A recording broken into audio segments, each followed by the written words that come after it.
Today on the ATL Fan Podcast, it is Football Friday. We get into Julio Jones, Demetrius Robinson. We even have a clip from Kirby Smart's press conference about Demetrius Robinson. Then we bring on our college football writer, David Berger. We catch up with him, what he's been doing this past summer. This is the ATL Fan Podcast on fansfavoritefan.com.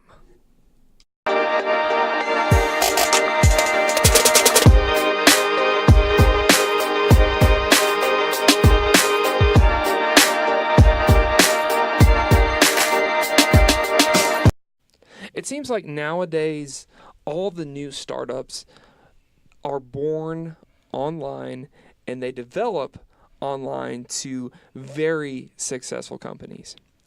And if you're in a spot right now where you are a small business owner or you're starting a company online and you need a place to grow your product and you need to be around your team on a semi-daily basis, then Spaces Midtown is the place for you if you have not considered work share spaces. They are leading and they are cutting edge in the work share space industry. Definitely check them out. They are here in Atlanta off of Peachtree Street. And to tell you more about that, we actually have the regional manager here with me right now, Steve Choi. Thanks, Alex. That was very complimentary, the things you had to say. I really appreciate that.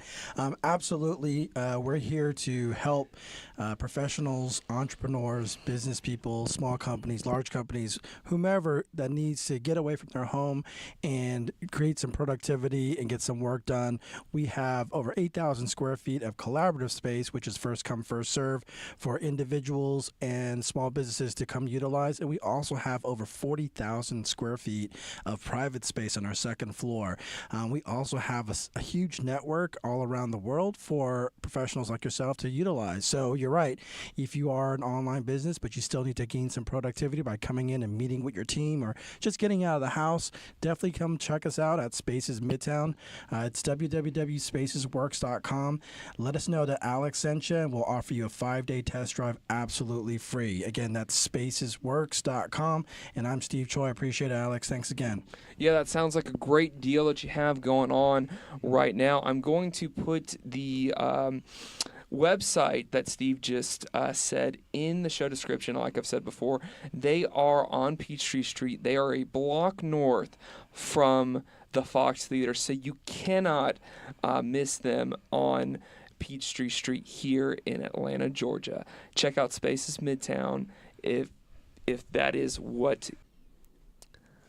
I was listening to DogNation.com yesterday and a podcast all about Georgia football. And the host, Brandon Adams, said that it is looking or it's feeling like football season is here, that it's just that there's just football in the air. And I definitely feel that same type of sentiment right there because there are football games on ESPN and the SEC network, and there's stories coming out constantly about different things, and we're about to get into that. Julio Jones and the Falcons, who knows who won in that situation? It seems like both sides have won, but today we have David Berger on the show, going to catch up on all his articles that he wrote this summer on fansfavoritefan.com. And I'm Alex Berger. This is the ATL Fan Podcast. We are a part of fansfavoritefan.com, so be sure to check out that website. And if you're a real sports fan, you're definitely going to love fansfavoritefan.com. But check out that website preferably. Now we're about to get into some wide receiver news. First, I want to start off, I feel like the main story is Julio. Well, it is the main story. It's the buzz in the ATL right now is Julio Jones just received a contract extension of $14 million. And if you think about it, the top receivers in the NFL, I mean, they're getting paid, and I guess Julio was kind of like, why not me in some aspects? And I do feel like, though, it was it was from the his agent that was representing him wanted him to get more money, and part of me didn't blame him. But at the same time, I don't blame the Falcons for wanting to give contract extensions. Try to say that 5 times fast. Contract extensions to people like Grady Jarrett. I think that's a smart move. I think giving it to your interior defensive line, which is I think that's a smart move, trying to get those guys paid, because I feel like those people have proved that they're worth it here with the Falcons. But Jimmy Sexton trying to get as much money as he could out of his guy. And if you think about it right now, that Mike Evans at Tampa Bay is earning $82.5 million. You also have Jarvis Landry at $75 million, and you have Sammy Watkins at $48 million, and you also have Brandon Cooks, which I was still surprised Brandon Cooks was in the NFL at $80 million. But Julio's going to get a contract extension of I have it right in front of me. Yeah, $14.2 million. A lot of millions to go around. Also, too, a good story if you're a Georgia Bulldogs fan is getting Demetrius Robinson, who, if you don't know who Demetrius Robinson is, he was a kid that the University of Georgia was going after pretty hard when he was a senior in high school, and he didn't even sign on National Signing Day. He waited till like March of 2017 to sign, but he signed with the Cal Bears, and for some reason he said because of family issues that it was time for him to go back to a little bit closer to home, and so it's like, okay, that's cool. And his top contenders were Georgia, Alabama. Then I saw he had West Virginia and he had Texas, and I'm kind of like, okay, if you're coming home to the East Coast and your family that lives here in Georgia and you want to go to a place like Texas and West Virginia, I don't know if you just he's probably just giving those guys lip service, but we actually have someone from the Bay Area, so we have Steve Choi joining us. So Steve, what was your reason about coming out here to Atlanta? Oh wow, that's a loaded question, man. I mean, just like 5 second 5 seconds. Writing. So I always tell people, so I'm originally from San Francisco. I wanted to get into filmmaking. A professor told me that if I wanted to get into filmmaking, go south, but I'm bad at geography, so I forgot that LA was south, and I ended up in Atlanta. There you go. Not because of family reasons. Not because of family reasons. So, but here's Kirby Smart, more on Demetrius Robinson and how he got him and how he's going to be used this fall. Yeah, the biggest thing I can update right now with Demetrius is that he has chosen to come to the University of Georgia, and we're excited about that. I've known Demetrius for a long time. He's a kid that I've recruited since the really 9th, 10th grade in Savannah. Had a really good relationship with him through recruiting. As everybody knows, he went past signing date, so we got to develop that relationship even further when he decided to go to Cal. So him coming back, we're excited to have him back in our program. We have a big need on our team, especially in the future at the wideout position, losing Terry, Akil Crumpton, and Jason Stanley, and some other guys that are younger on our team that have the potential to leave. We have to do a good job replacing them, and that's what we're trying to do through recruiting. The thing that I think is interesting about this Demetrius Robinson story, too, is what Kirby just said right there, that he was a guy that he knew since he was in the 8th grade, and he maintained a relationship with him, which I feel like is smart in a lot of ways. And I feel like that's one of the things that separates Kirby Smart apart, because I know a lot of other coaches, because I get it why a lot of other coaches probably don't want to maintain relationships with players that they're not going to get or at all, because hey, it's kind of like they're at that school and I'm doing my thing here. So yeah, it's not really it's kind of a waste of time. But Kirby Smart took the approach of that, especially a guy going so far out in the West Coast, that hey, he might want to change his mind because all his friends, family are here in Georgia, which it worked out that Kirby Smart maintained a relationship with him. And also, too, Chip Towers from DogNation.com has reported that Demetrius Robinson is cleared to practice with the team. Now, he's cleared to practice and participate in fall camp. The thing he's not cleared to do yet is play in play this season.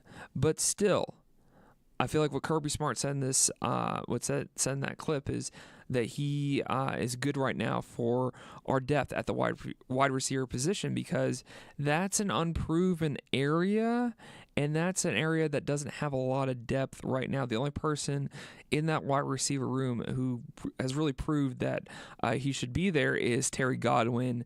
I feel like McCole Hardman has paid his dues, but still, I feel like we have a lot to see from McCole Hardman to get to that level where Terry Godwin is. But I feel like, though, this Demetrius Robinson is like a Terry Godwin, just that you could possibly have two of them on the field at the same time. Because Demetrius Robinson is 6 foot, which he kind of looks like 5'9". I feel like they're probably giving him that. So he is about that same size as Terry Godwin. Last year he received, he had over 800 yards receiving and 7 touchdowns. Made a huge impact, even though he only played in, I'm looking at ESPN.com stats of him, and ESPN showing that he only played in 2 games. So still made a huge impact for Cal, and it's looking like he's going to make an impact for the Georgia Bulldogs, maybe not this season, but next season. Now we have Steve Choi on, and Steve, I just want to get your opinion real quick before we get David on here on what have you thought so far about the Atlantic Station Open, that's the tennis tournament that happens at Atlantic Station 5 minutes from where we are right now. Yeah, the BB&T Open. It's great for Atlanta. It's become a bigger event each year. The best thing about it is John Isner, a local boy, is probably favorite to win the tournament, and he's coming off the heels of that epic 7-hour match in Wimbledon, so we'll see how his body handles. It's a great tournament. There's actually some really great stars here. So if you get a chance, definitely go out and check it out, because I think it's fun. It's in Atlantic Station. Even if you go to park at Atlantic Station, you could see from the parking deck the guys practicing. So it's really cool. Oh, that's cool. That's nice, because you worked at Atlantic Station one time, right? I did. So every day after work or going to my car, I would see these guys just sitting there practice. Andy Roddick one year I saw. So kind of fun. Nice. Well, cool. Thanks for that info on Atlantic Station. So definitely check that out if you're in the area. Definitely a fun thing to do before football season. But now we're about to get into more football content, and we have David Berger on the show, who is our college football writer, and he's given a lot of prediction articles, a lot of articles about what you should be looking for this college football season. So this is my conversation with David Berger. And I just want to know, where did you get that story about Walmart? Just saw it on Twitter. I'm friends with a couple Tennessee fans, and so I just saw them posting stuff about it and like replying to certain things and certain tweets that were out there. So I just saw it on Twitter and just kind of followed the thread. I thought it was pretty funny. There's a guy out there on Twitter that's pretty big within Tennessee, I guess, Vol Twitter, and pretty big within the Tennessee football program, especially the social media side, Houston Cress. And so I just saw a friend of mine, a big Tennessee fan, that just like liked or retweeted it. And so I was like, oh, this is interesting. Talking about Dan Mullen's shoe choice at SEC Media Day, because recently Florida switched from it's still under Nike's umbrella, but they switched the Jordan brand. Right, and so, right. Dan Mullen was wearing new Jordan shoes that were made specifically, with white, orange, and blue. Right. And so this guy commented, he's like, "Oh man, you see those are shoes that you'd pull out of the clearance bin at Walmart." And then Walmart replied back with just a clip from Florida-Tennessee's game last season down in the Swamp, where Felipe 50-yard bomb for a touchdown with no time remaining on the clock to beat Tennessee down in the Swamp. And so it was just kind of funny going back and forth. But, yeah, I saw it, and I thought it was just pretty interesting. And I'm like, leave it up to Tennessee or Tennessee fans on Twitter to get recognized in the middle of July, for something, that had nothing even to do with it. A guy talking smack about Florida's head coach's apparel choice for SEC Media Days, and then Tennessee gets burned by one of the largest retailers in the world. So that's just, I guess, SEC football preseason for you. The ironic thing to me about that story was that Tennessee people boycotted Walmart, and you even mentioned in your article that it affected their day on Wall Street, but I thought Walmarts were one of the resources up there. Yeah, I don't know if it had any direct correlation, but I just thought it's kind of ironically funny that the one day that Tennessee fans, are like, all right, we're done with Walmart and all this other stuff, and saying, we don't care about Walmart anymore because of this, and just because of a tweet that they sent out that Walmart stocks did drop that day. 0.15% down on the day at the end of closing up on the New York Stock Exchange. So I think it's just, kind of ironically funny that it actually impacted their stocks that you could, potentially link it to. Now, granted, in the grand scheme of things, I don't really think it had that much of an impact, but it's just kind of funny how Walmart stocks were down at the end of closing that day, the day that, they went basically toe-to-toe with, fall Twitter online. So I just thought it was kind of interesting. Yeah, David, I thought that was hilarious, just the way that shook out. And I guess a bunch of Tennessee people now prefer Target. But I just wanted to talk about the articles that you wrote throughout the summer, because you pretty much here on Fans Favorite Fan just kind of put together a preseason magazine for us in digital form. So I wanted to ask you right off the bat, what are your top game this year that you think people should look most forward to coming out of the ACC and the SEC?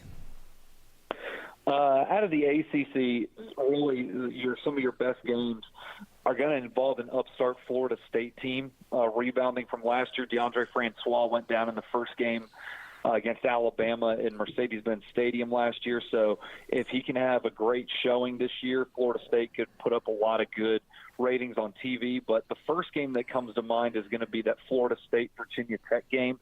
It's a Monday night game on Labor Day to open up the season. Both squads are looking really good. They're going to have to rely on great quarterback play from veteran guys.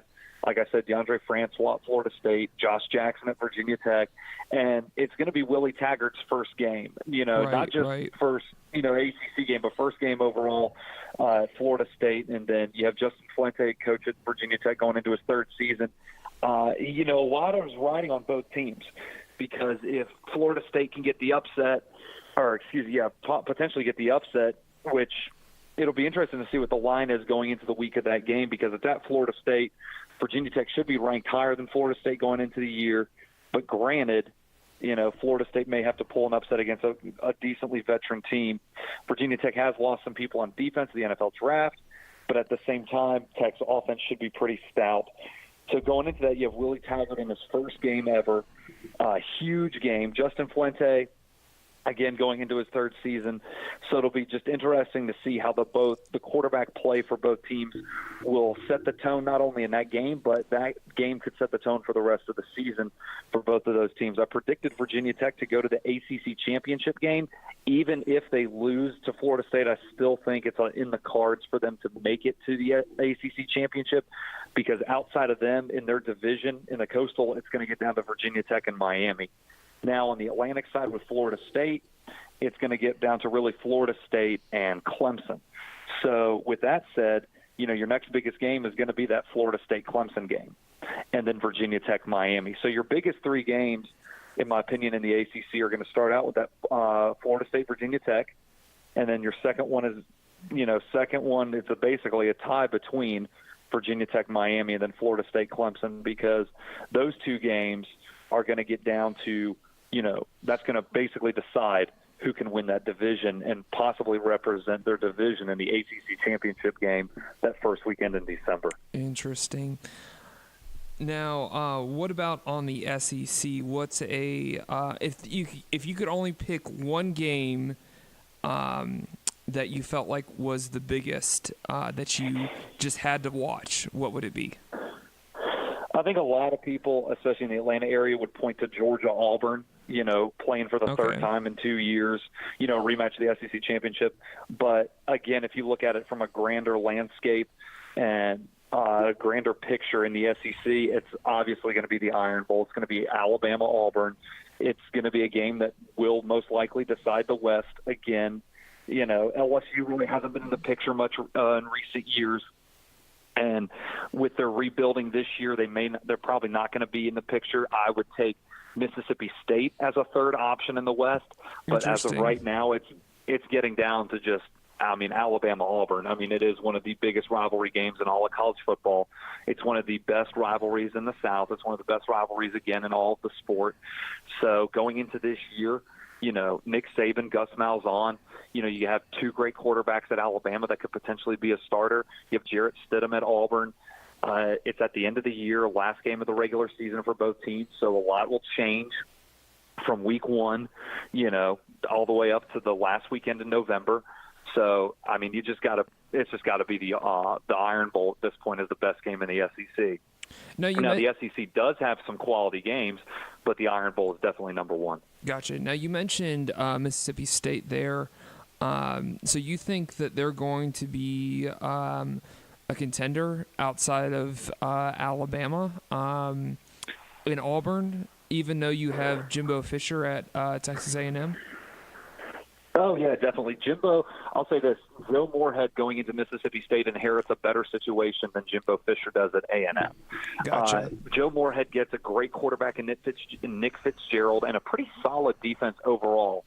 Their defense is going to be anchored by a very strong defensive line, and they got some pieces at linebacker and in the secondary that are coming back from last year that are pretty solid overall. And so the scheme also that Joe Moorhead runs is very similar to what Dan Mullen ran at Mississippi State. So if anybody is in a good position to succeed in their first year as a head coach, I think Joe Moorhead is set up better than Jimbo Fisher. I think Jimbo Fisher has kind of a tougher hill to climb.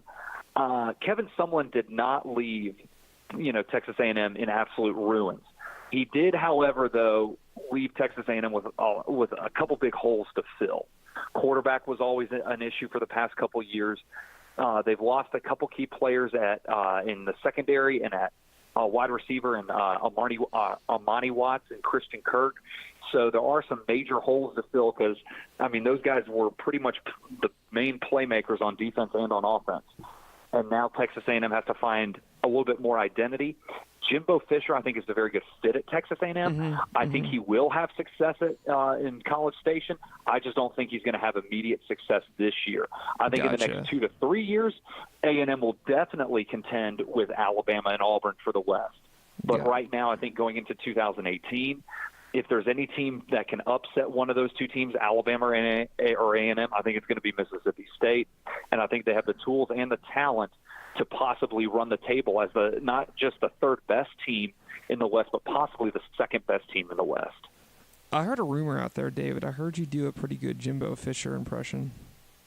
Oh gosh, no. It's more of a Gus Malzahn, but no, Jimbo. It's funny. Jimbo's kind of like he has that like Southern accent, kind of Right, like he does. Well, it's almost kind of like an Alabama twang with a little bit of a Cajun flair, Right. and then it's kind of not a deep one, but kind of like a high pitched one, especially when he's yelling at his players. Especially when he would get on to like Jameis Winston down at Florida. Now, Jameis, I told you not to do that. Jameis, what are you doing? Stuff like that. Right, but right. At the same time, I guess my coaching impersonations always stick with mostly, I think my strongest is with Gus Malzahn, but we'll save that for a later day. Gotcha. It seemed like at SEC Media Days last week that he was trying to have a Texas accent.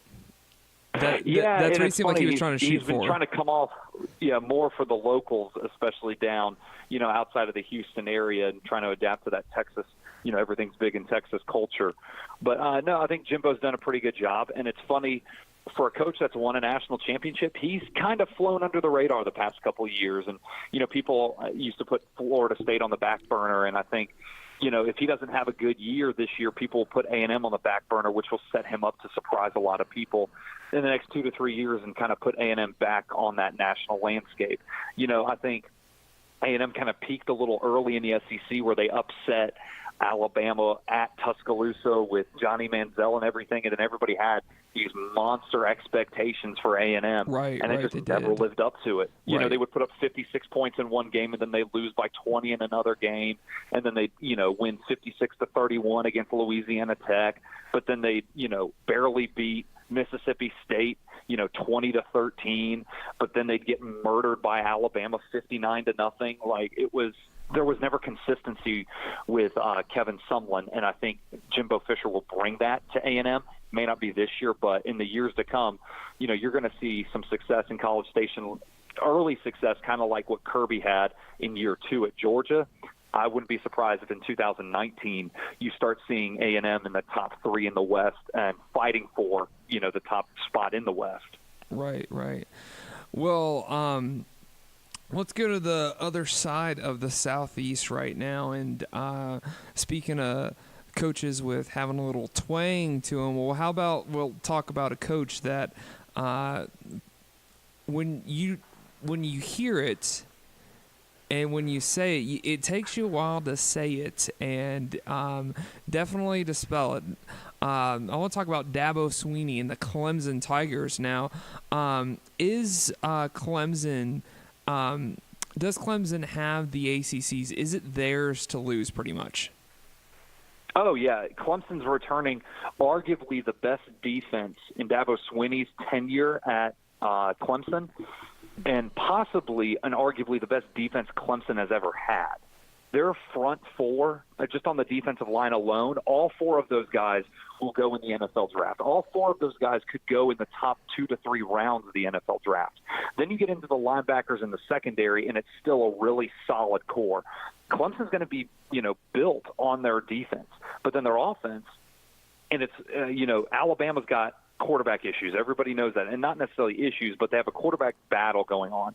But not a lot of people are talking about the quarterback battle going on at Clemson between Kelly Bryant and their brand new freshman quarterback, never played. He's kind of like going in as like the Jake Fromm trying to win a starting place. Kid from Cartersville. Oh my gosh, I'm so bad. His name is Trevor Lawrence. But Trevor Lawrence, yes, thank you. Sorry about that. But everybody. No. That's what I'm here for. I'm here to save you. Many people, I appreciate that. Many people out there, have it as, is it going to be Kelly Bryant or is it going to be Trevor Lawrence? A lot of people really don't know, and a lot of people are ironically leaning more towards Trevor Lawrence. Right. He's more of a pocket passer. Kelly Bryant, can run. I think Kelly Bryant is a little bit more athletic, but Trevor Lawrence can run if you need him to. Trevor Lawrence can be very athletic if you need him to, but then he's also backed up by a pretty solid running back in Travis Etienne. And Travis Etienne had a great season last year. He's had a great tenure at Clemson, he's never been the number one guy. So this, for him, is kind of new territory where he is the main running back. Last year, he kind of played more of a backup secondary role. But with Dabo's offense, they were able to work him in a lot at running back and work him in, and especially passing out of the backfield. So with that said, the offense is pretty stacked. You know, they can have a quarterback battle, and I'll say that in quotes, kind of like Alabama. They have a quarterback battle going on, but they have two solid options, just like Alabama has two solid options in Tua and then Jalen Hurts. But at the same time, Clemson's defense will really anchor them through, and their schedule is pretty favorable. They have an away game at Texas A&M. Yes, that'll be tough. Right. Night game in College Station early in the season, you know. But at the same time, Clemson's played up to those expectations. Clemson's done well when it's kind of like backs against the wall in a hostile environment. Their schedule out other in the ACC, pretty decent. They'll have an ACC away game at Florida State. That'll be a huge game for them. But other than that, you know, they have South Carolina at the end of the year, but they get South Carolina at home. So, in my opinion, all signs point to Clemson going undefeated in the regular season and then representing the Atlantic Division yet again in the ACC championship. So, no matter the minor red flags you may throw up of a quarterback controversy, they may not be as deep at running back as they normally are. I mean, they have wide receivers all over the field, but their red flags, if there are any, really aren't that big. And all signs to me point that Clemson is pretty locked and loaded to make not only another run for the ACC championship, but also to make the college football playoff again. I just want to touch on this just for a brief second, because I don't want to spend too much time on this. What about the Miami Hurricanes? Since Mark Richt, his second season, had a pretty solid year, but do you think this could be the year where they possibly get over the hump? Yeah, I mean, last year it ended on a sour note. They lost to Pittsburgh, and then they got obliterated by Clemson in the ACC championship game. So I think his players needed to taste what winning at that high level felt like. Right. I think they got it. And with Malik Rozier coming back as a senior quarterback, I mean, that kid is pretty solid. Mark Richt has a great, solid quarterback. And if the defense can stay healthy and the offense can find key people for Malik Rozier to get the ball to, Miami should make a good run at the ACC title.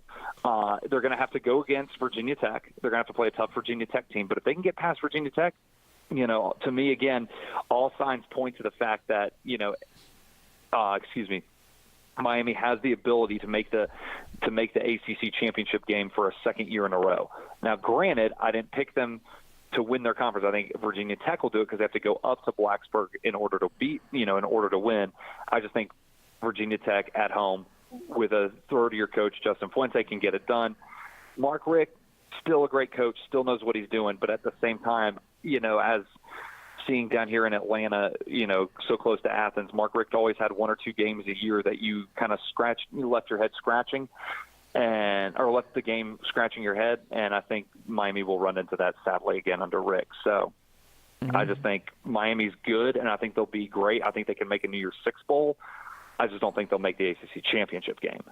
Right. Well, this leads right into, since we're talking about Mark Richt, let's talk about his former employers, the University of Georgia, because in your article that you released pretty recently about your outlook on the SEC and what you think it's going to look like, you think it's going to be a Bama-Georgia SEC championship. Yeah, and mostly because of that, Alex. I mean, a lot of media people are pointing towards that. And I even admitted it's the easy pick to take Alabama and Georgia in the SEC championship game going into this year. But at the same time, you know, other than South Carolina and an emerging Florida team, you know, Georgia really doesn't have much competition in the East. Right. And even if you compared South Carolina and Florida, South Carolina, to me, is a big, giant step ahead of Florida. Now, yes, Florida's got athletes, but, you know, Kirby Smart has ran over Dan Mullen almost every year he's played him. Right. He beat him 31-3 last year.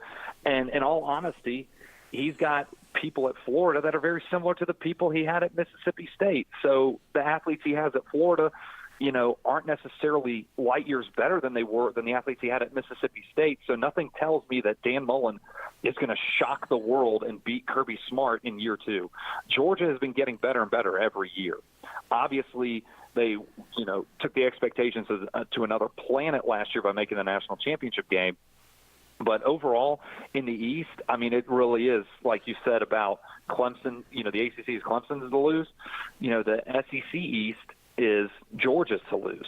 Interesting. And, the dogs are loaded. I mean, they have good weapons. Now, granted, some of their people on defense are a little inexperienced. But at the same time, you can't judge it by how many games they've started because Kirby Smart and defensive coordinator Mel Tucker rotate a lot every game.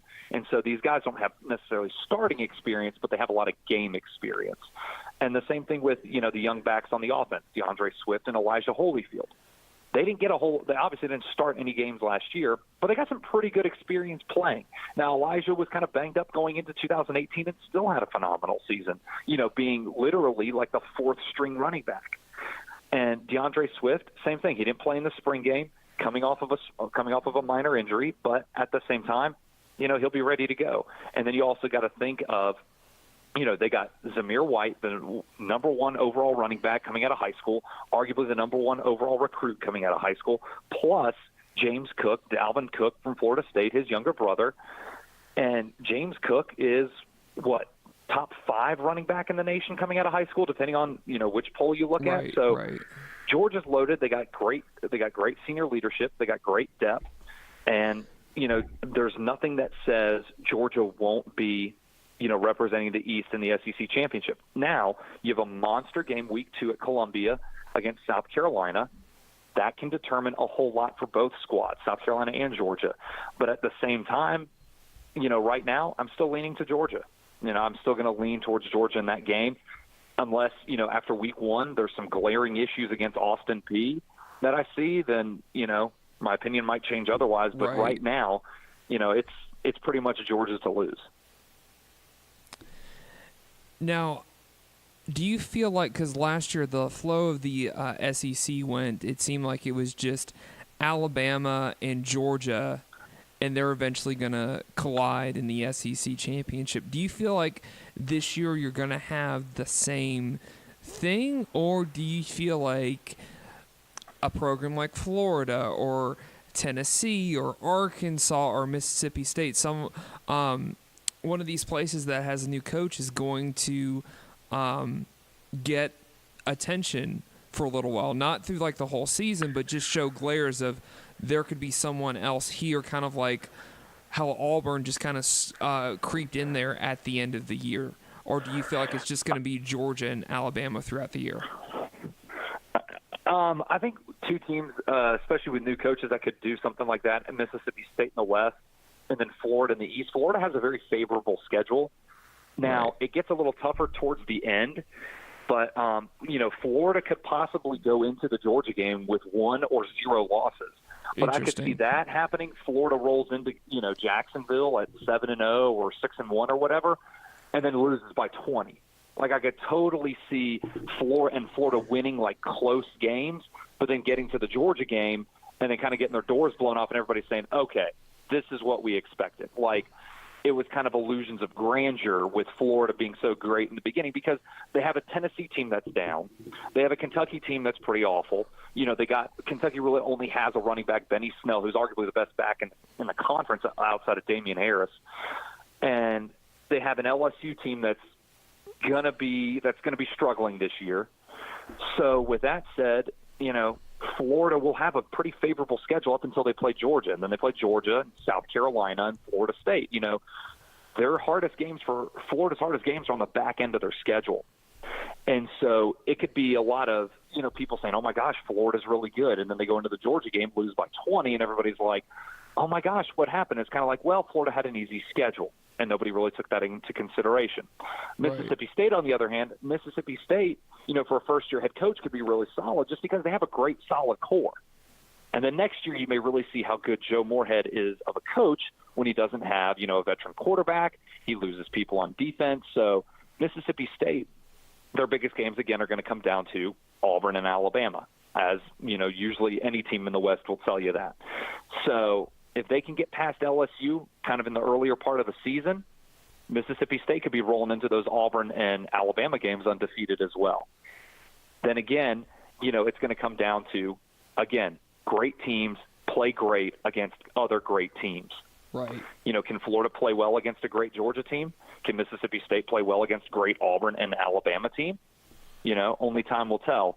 So, those teams going undefeated early in the season, it may be kind of, iffy because they haven't played anybody. Now, if Florida plays tight against Kentucky, plays tight against Tennessee, plays tight against LSU, and then plays a really good Georgia team that gets blown out, that's going to not be that surprising.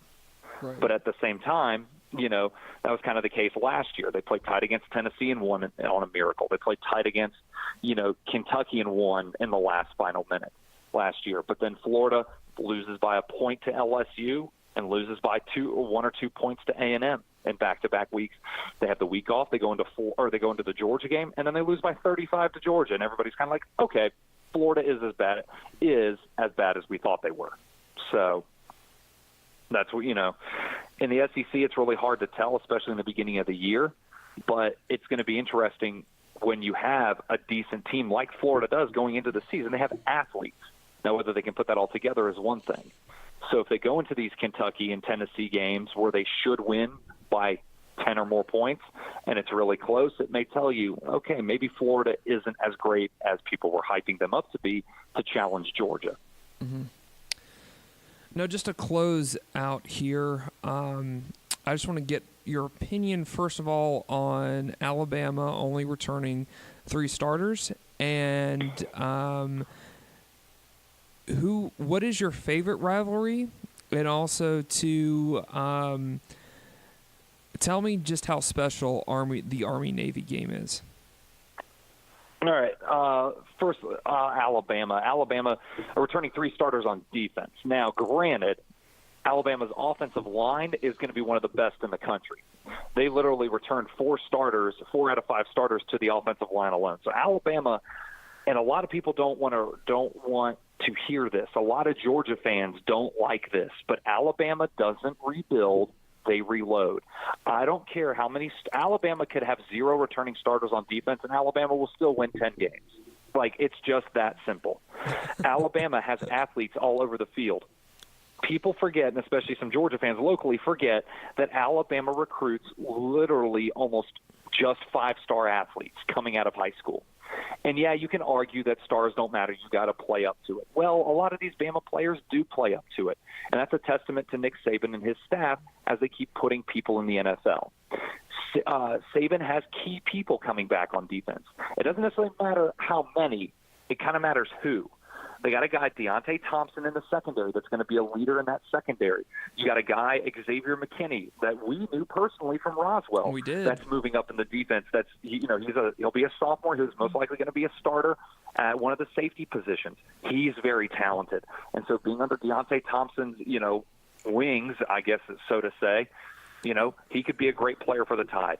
Anthony Jennings at linebacker for the Tide. He's going to be a monster. He was a monster last year. And it's funny because every year Alabama has like one guy that did really well the season before that, kind of flew under the radar a little bit, but still have like 70-something tackles and comes back. Anthony Jennings is that guy. And you're like, dang, that guy could be a really good leader. And he will be. Anthony Jennings, he reminds me, of the great middle linebackers that have gone through Alabama in the past. Like Rolando McClain from years ago. Kind of like that. Built big. He'll be like Roquan Smith was for Georgia. Big and fast and strong. So it doesn't matter how many people Alabama returns. Alabama reloads every year. Alabama's going to be a bear to contend with, no pun intended, but Alabama is going to be tough. And their offense is going to be solid. It doesn't matter who they put behind center at quarterback. Whoever they put back is going to be an athlete. And all you got to do is either give the ball off to Damian Harris or Najee Harris, and you get, at least 5 yards a pop on that. And then they got really good wide receivers out there, especially led by Jerry Jeudy. All right? Jerry Jeudy, fast wide receiver. And he's only a true sophomore. So Alabama's going to be pretty set.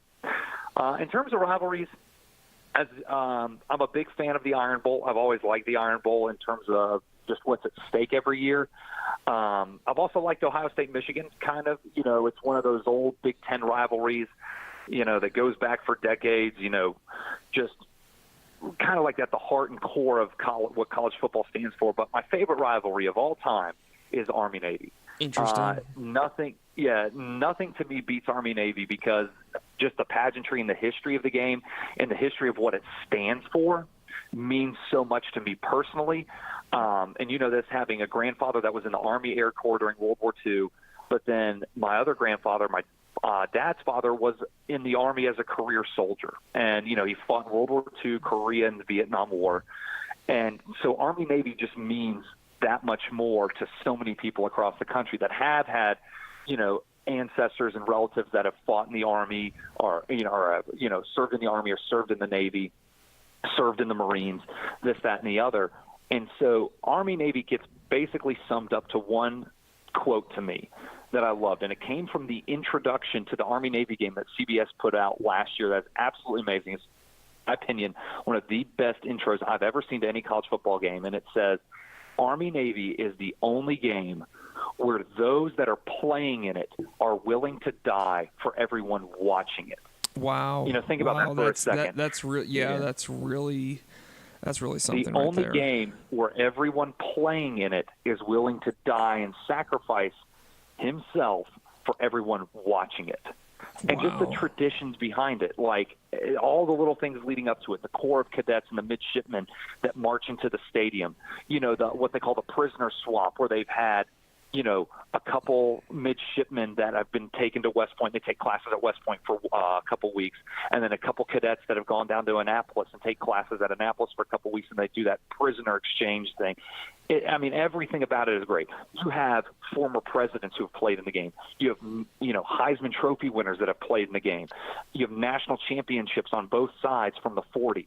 You know, and from long, you know, eras ago when America was in a totally different place. But at the end of the day and at the end of the season, you know, we can come together as one nation and watch what college football is all about. And to me, college football is symbolized in Army-Navy.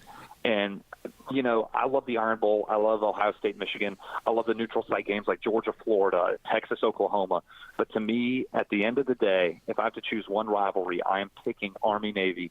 And it goes back to because those that play in it are it's the only game where those playing in it are willing to die for those watching it.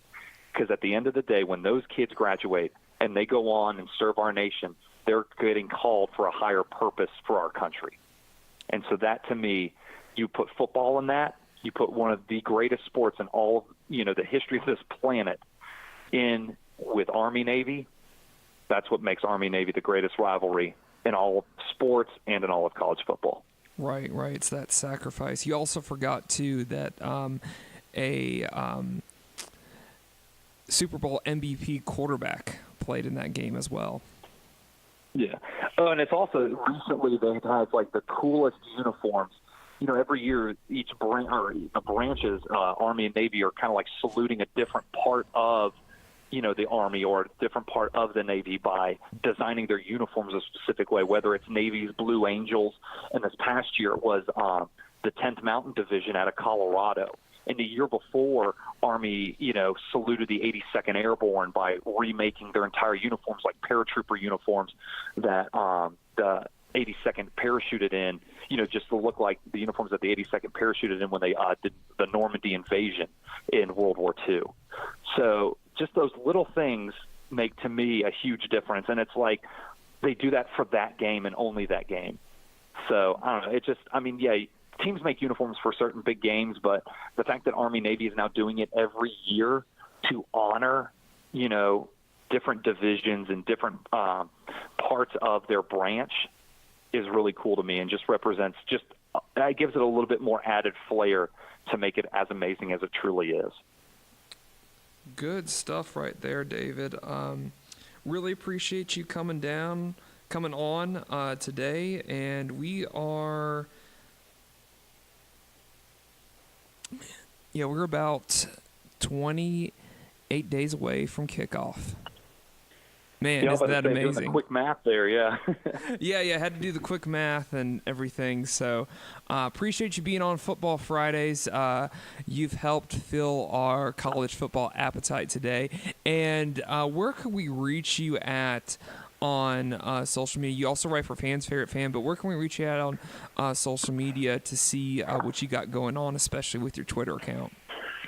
Yeah, on Twitter I kind of switched it from what I was on last time, but now it's just at Coach D Berger. It's the same handle on Instagram as well, but Instagram and Twitter. But yeah, on Twitter, Coach D Berger. That's Berger.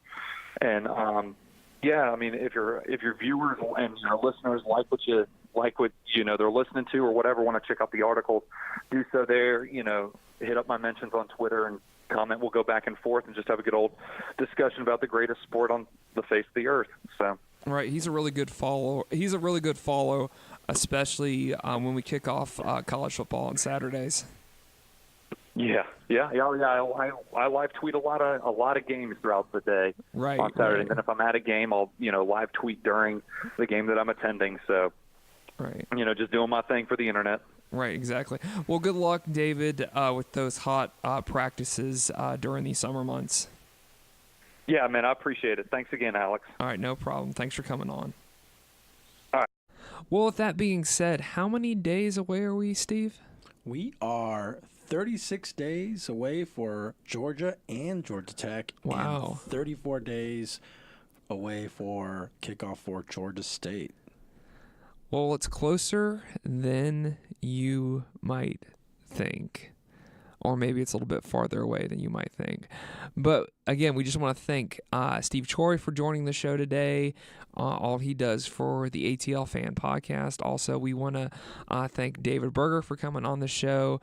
Always enjoy hearing what David has to say about college football. He always has these interesting opinions, and he has really strong opinions too. So I know maybe some of you out there disagree, but that's okay. That's what this program is for. So definitely now's the time we definitely need your help. So be sure to hit that like button. That like button goes further, faster than you think in this internet age. Also, too, since we are with fansfavoritefan.com, we're all about the fan experience. Well, we want to get your experience on what you thought about this podcast. So be sure to leave that in the comment section wherever you see this podcast, because we're on Fans Favorite Fan Facebook, Twitter, and also we are on podbeam.com.